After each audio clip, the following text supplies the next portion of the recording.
Oi, gente, tudo bom? Meu nome é Cláudia. Hoje você está aqui assistindo mais um estudo do livro O Céu e o Inferno. Nós estamos no capítulo 5.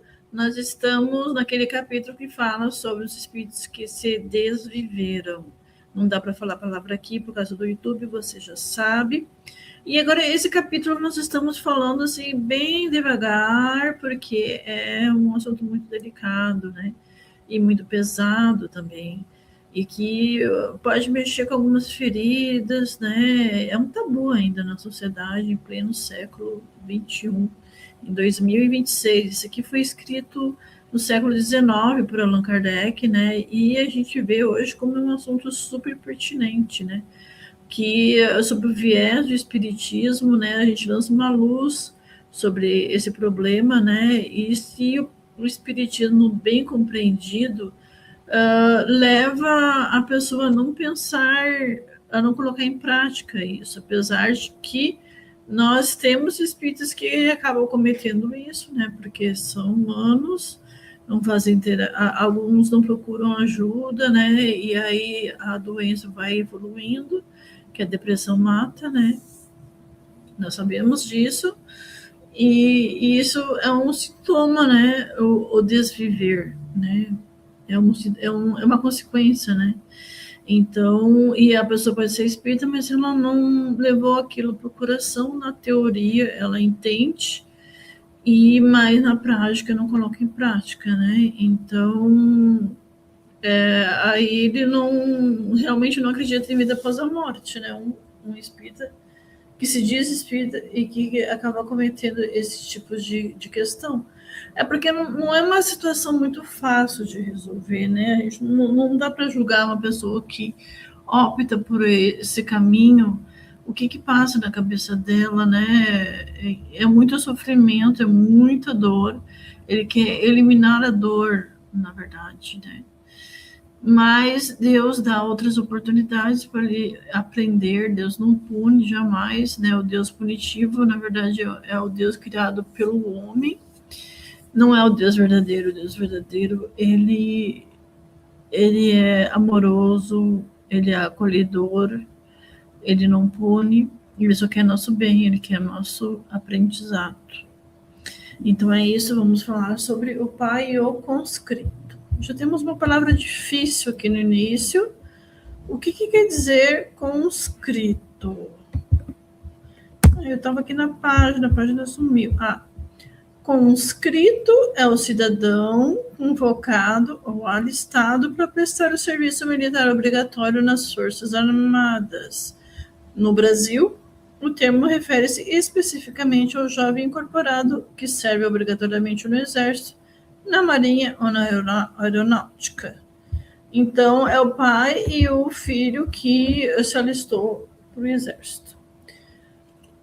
No começo da Guerra da Itália, em 1859, um negociante de Paris, pai de família, gozando da estima geral de todos os seus vizinhos, tinha um filho cuja sorte o tinha convocado para o serviço militar. Estando ele, pela sua condição, na impossibilidade de exonerar esse filho da convocação, ocorreu-lhe a ideia de se desviver, a fim de isentá-lo como filho único de viúva. Então, a mulher que era viúva e tinha um filho só, o filho podia se exonerar dessa convocação, não ser obrigada a participar, porque a mãe só tinha o rapaz e não tinha o marido.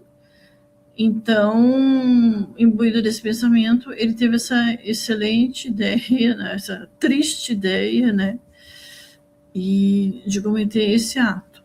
Um ano depois, ele foi evocado na sociedade de Paris, a pedido de uma pessoa que o conhecia e que desejava saber do seu paradeiro no mundo dos espíritos, a São Luís. Poderia nos dizer se podemos fazer a evocação do homem sobre o qual acabamos de falar? Sim, ele ficará bastante feliz com isso, pois será um pouco aliviado. Evocação. Oh, obrigado, eu sofro muito, mas é justo. Entretanto, ele me perdoará. Isso que é o espírito, né, que se desviveu. O espírito escreve com grande dificuldade. As letras são irregulares e mal formadas. Depois da palavra mans, ele para e, tentando em vão escrever, não consegue mais do que alguns rabiscos e pontos indecifráveis. É evidente que foi a palavra Deus que ele não pôde escrever. Tristeza, né? Preencha a lacuna que você acabou deixando. Não sou digno disso. Você disse que sofre. Sem dúvida, foi errado se desviver. Mas o motivo que te levou a esse ato não mereceu qualquer indulgência? Minha punição será menos longa, mas nem por isso a ação deixa de ser má.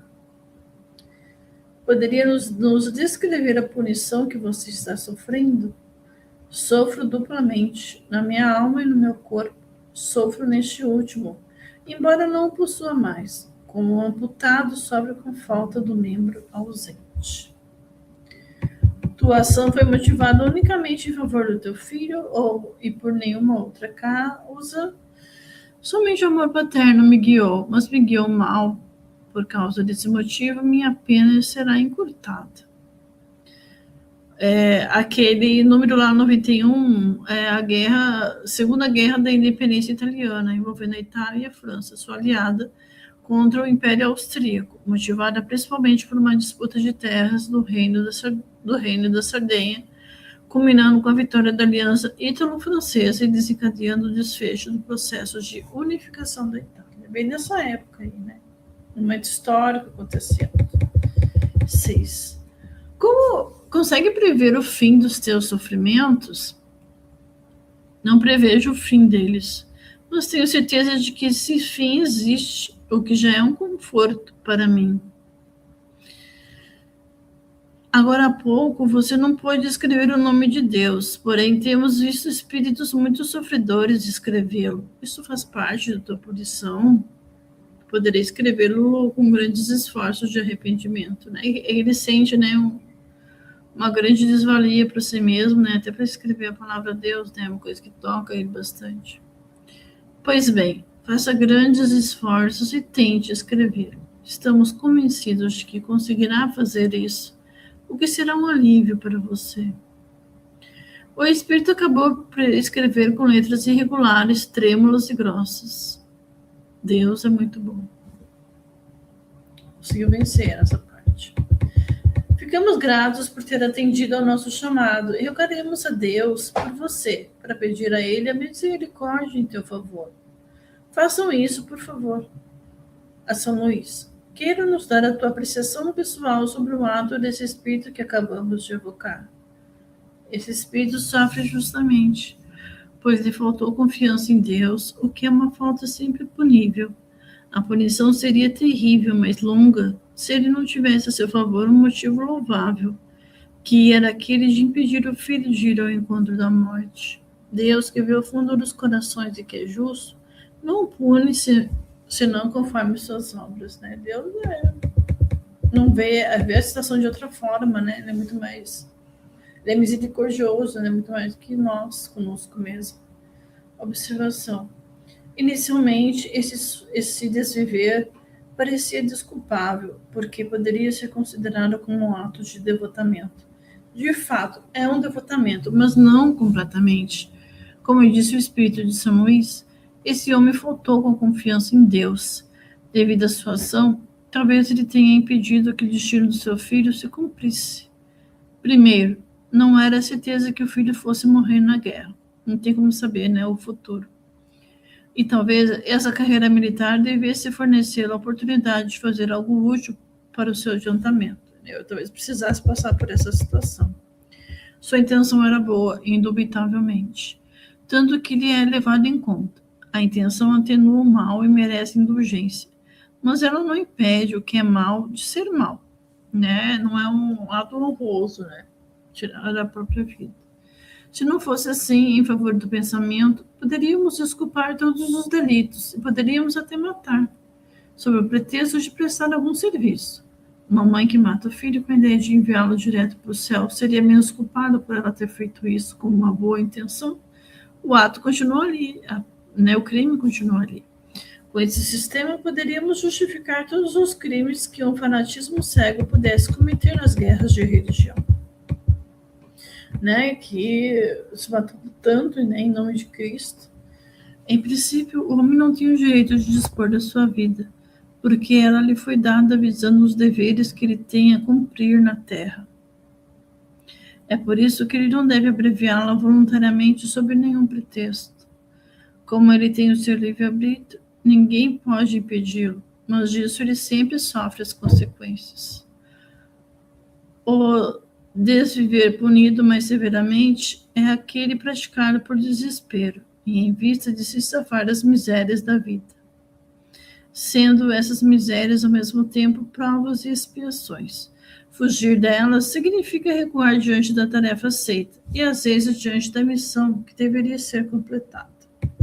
Eu não tenho conhecimento na época, O desviver não consiste somente no ato voluntário que produz a morte instantânea, mas também em tudo que se faz com conhecimento de causa para apressar prematuramente a extinção das forças vitais. Não se pode equiparar com o suicídio. Falei a palavra, gente, não podia falar. O devotamento daquele que se expõe a uma morte iminente para salvar o seu semelhante. É diferente, houve outra intenção. Primeiro porque, neste caso, não há qualquer intenção premeditada de se tirar a vida.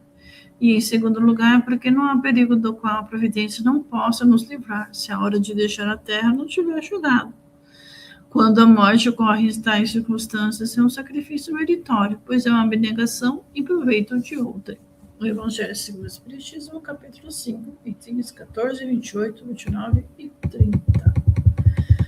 Então é isso, gente. Por mais que nós estamos passando por situações difíceis, Deus dá essa prova para nós nos adiantarmos.